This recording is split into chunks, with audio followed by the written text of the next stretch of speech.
This is my garage that I am turning into a fully insulated shop, so I can build my race car, or race truck. In my last video, I managed to hang all of these, I guess you would call them studs, along all 3 walls. If you're wondering why this wall is shorter, well, go watch my last video if you want more detail, but there is going to be a loft right here. But in today's video, since all of these studs are in place, I can finally start my wire, which I am really excited about. My name is Truett, welcome to Brown Customs, now let's get into this. Over here, I have 250 foot of 10-2 wire, and a bunch of the old 12-2 stuff I pulled out of the garage. Here on the end, I just ran a test fit, is one of my 12 outlets. These are 20 amp outlets with the easy connects on the back, which is going to make everything super simple. Over here in these boxes, I have more various goodies. My 12 single gang boxes. I have 6 of these LEDs. These will be going in the bottom of the loft, so this is another day. Here are the rest of my outlets and all of the covers. This is my double switch cover, double switch box, and some other shit in there. Over here, I have 2 8-foot, 10,000 lumen adjustable lights, adjustable in color and brightness, and these are where we're going to be starting. But real quick, because I'm sure everyone's going to be curious, or at least you should be, because wiring's awesome, let's go over my circuitry. Here I have 2 breakers that are wrong. There's actually a lot about this that's wrong, starting with the fact that this is 12 gauge off of a 30 amp breaker. No. Now this box or sub panel is fed off of the main panel in the house via a 220 volt MWBC or multi-wire balance circuit, I think, which means it has 2 hot legs and 1 neutral leg. And since they're out of phase of each other, the load is balanced on the neutral leg. It's pretty fucking cool. Now if you'll notice, there is no ground wire. Well, there is right here, but I have no fucking clue where it goes. It doesn't go into the basement to the other panel, so I will be adding one of those in the future, don't worry. Now the breaker in the house for this circuit is just 30 amps, which means I get 2 110 volt circuits capable of 30 amps apiece, but I can also combine them right here and I can get a 220 volt circuit with 30 amps. Now like I said, this is wrong because this is just a breaker for a 110 circuit that had 15 amp breakers on it, so this is definitely not good. I'm going to be doing all 20 amp breakers, so I will have 2 20 amp breakers installed. I'm actually going to be installing a tandem 2-pole 30-20 breaker, which will allow me to have a 20 amp circuit on the left and right for 110. One will be for lights and yada yada. The other one will be my main power circuit for tools and whatnot. But that also allows me to have a 30 amp 220 breaker right in the middle.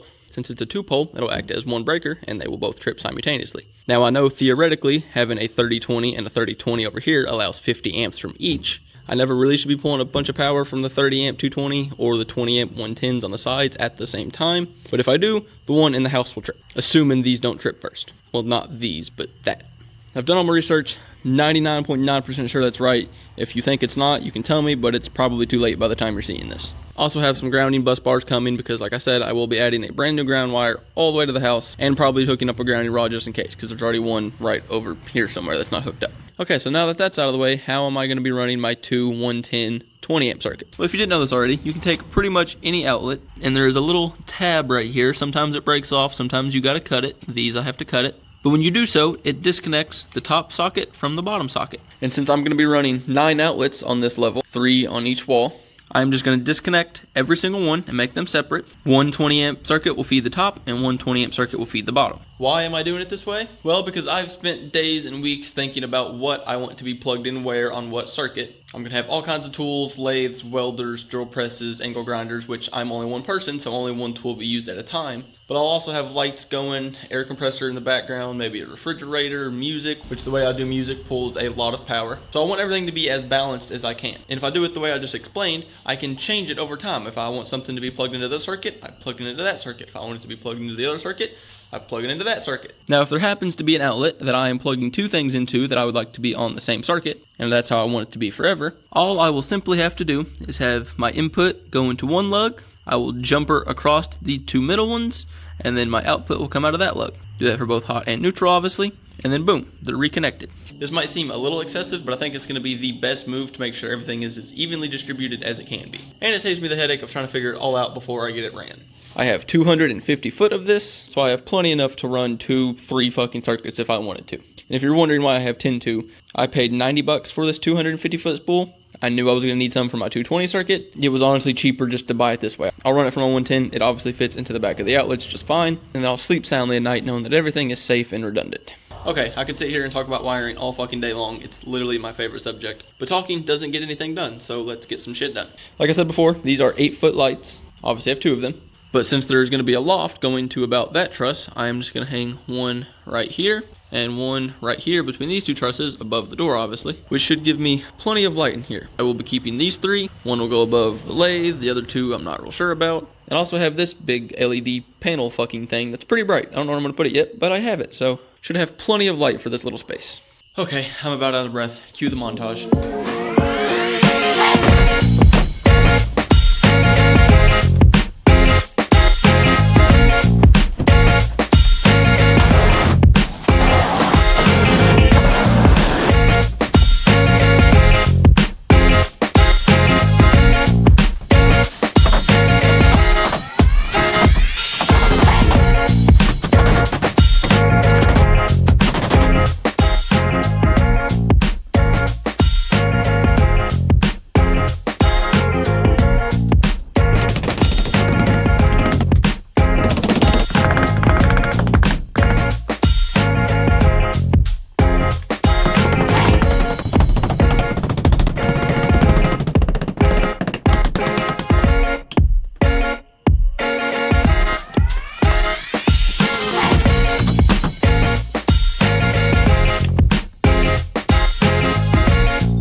Alright, we're all hooked up. Left this wire a little bit long, it will be getting cut, and then reconnected to some other shit up in this box, but it's currently not even grounded, so. That being said, it's the moment of truth. Close the door so we can get the full effect. Switch off, breaker on. Nothing's on fire yet, it didn't trip, going good. Here we go. Holy shit, that is like 100 times brighter in here. Now those lights aren't on because I didn't hook them back up over here, obviously. But this is one critical part done. I'm so happy with it. I'm gonna go ahead and clean up a little bit of this shit, move some more stuff around, and I think we can finally start running some wiring for our outlets, which I'm so excited for because using this fucking thing has been a pain in the ass. And my breaker should be getting delivered today so we can hook it all up properly. But first, I think I'm actually gonna go ahead and take down all of the old lights and circuitry since I don't need it and it's in the way.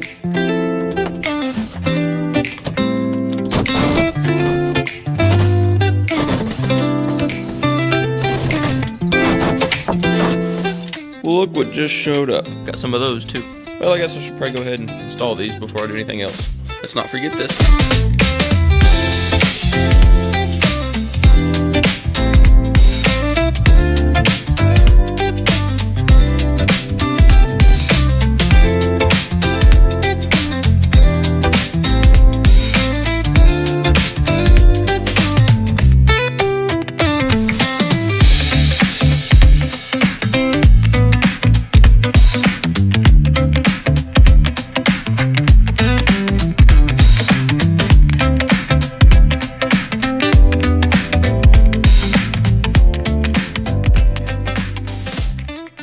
Alright, we're all hooked back up. This looks a whole lot better in my opinion, a lot more proper. I don't love the positioning of my little bus bar, but there really wasn't anywhere else to put it. Down here are a bunch of blanks, really couldn't get in on the sides with a drill or anything, plus I didn't want to have a screw in front of where I'm going to put the board just sticking out. So I think up there made the most sense. It's a whole lot better than just wire nutting everything together, so don't complain. Yeah, what do you guys think about my roofing nail? Works pretty good, don't it? Better than the little piece of shit that it had on it. All right, let's go turn it back on in the house and see if I fucked anything up. Moment of truth. Well, would you look at that? And nothing's on fire. Now that this is all nice and settled and hooked up, don't worry about this. I needed music. I'm about to solve that problem. And I've got the shop all moved around to where I can get around the whole perimeter. It's finally time to start running some wire.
Well, after a lot of wire bending, I am finally done running all of the wiring. Well, except for everything for the loft. But everything for the shop has been ran. That should hopefully be pretty simple. Now, a little bit has changed since I turned off the camera.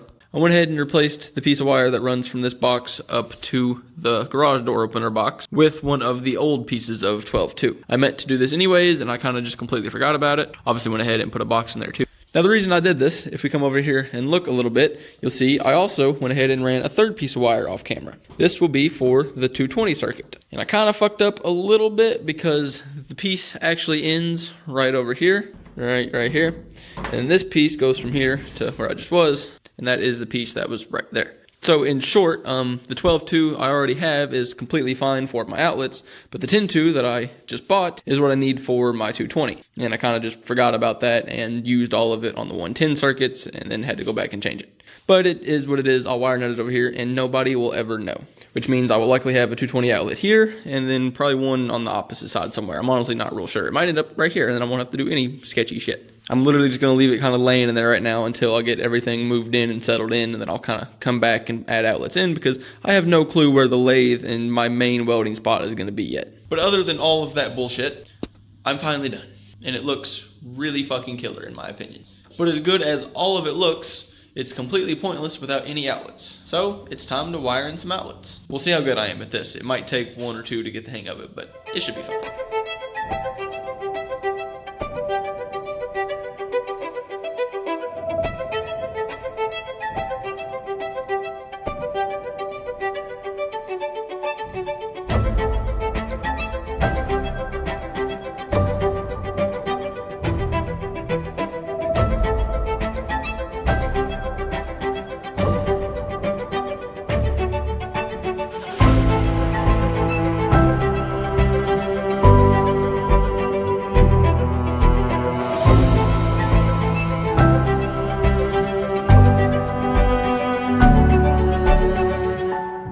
Alright, that was a lot more effort than I was thinking it was going to be. I probably had a good couple of hours doing all of them, but they're all installed properly, everything's working, everything's nice and clean. Once I got to these latter ones, I had them looking pretty good and going pretty fast. Now, I know you can't see them right now because my dumbass went ahead and changed a bunch more shit. I know I'm getting really bad about that. Starting with this workbench I now have. I went ahead and threw it together just to have somewhere to set shit. If you want to see me build that, I made a little video on my TikTok and Instagram, so you should go follow that. But I kind of needed this to get a reference for where I was going to be putting everything else. This isn't final right now, but it's a little idea of how I think I want to do it. As far as what I was just saying about the 220 outlets, one will probably end up going right here for lathe, and then one probably over there at the end of that wire for, this will probably be the welding section. Have a welding table, welders over there, you know, truck here, so it's nice and centralized. But this is a video about wiring, so let's go back to wiring. I went around and zip tied all three wires together all the way around. It looks super fucking nice. I know you'll never see it when I'm done here, but I know it's there. It looks super fucking nice. And I went ahead and redid this box because, well, it was atrocious. Come on, brightness. Look at that. Definitely not professional quality, but way above amateur, I'd say. It's just a little 3-circuit garage box, and I think it looks really fucking good. Now, all my grounds and stuff already had kind of twisted and mangled in here before, so they're not perfectly straight, but it is what it is. Added that second ground bus bar because I needed it. As you can see, there's a wire right there. But yeah, you will also not see this once I put the cover back on, but I know it's there, and you do too. Now, in case I didn't mention this before, I am really fucking happy with all of this. Having 9 different outlets across the shop has been really nice. I've been plugging shit into all of them. But more importantly, this means I can finally go ahead and start putting in my insulation. It's starting to get pretty warm outside, and this place is like a big fucking oven. So hopefully throwing some insulation on the walls will help that. And then I'll have to do the ceiling at some point too, but that's more money and more time and later on down the road. But I think I'm gonna call it for this video. Wiring is officially checked off the box. Or well, for the most part, I still have to do the 220, but you get what I'm saying. Thank you so much for watching. I'm really excited to be making these YouTube videos again and doing more long form content. Don't get me wrong, I love the TikToks and the Instagram. This wind is fucking terrible, sorry. It's quick, it's easy, it typically gets a lot more views than these videos do. But I know if I ever wanna make it anywhere, right here with me and you, this is where it's at. So if you like what I'm doing here, or you like race cars like that one, LS swapped Nissan 720, make sure you follow me. It would mean the world to me, and I think we're gonna be doing a lot of cool shit in the future, and I don't want you to miss any of it. I'll see you on the next one.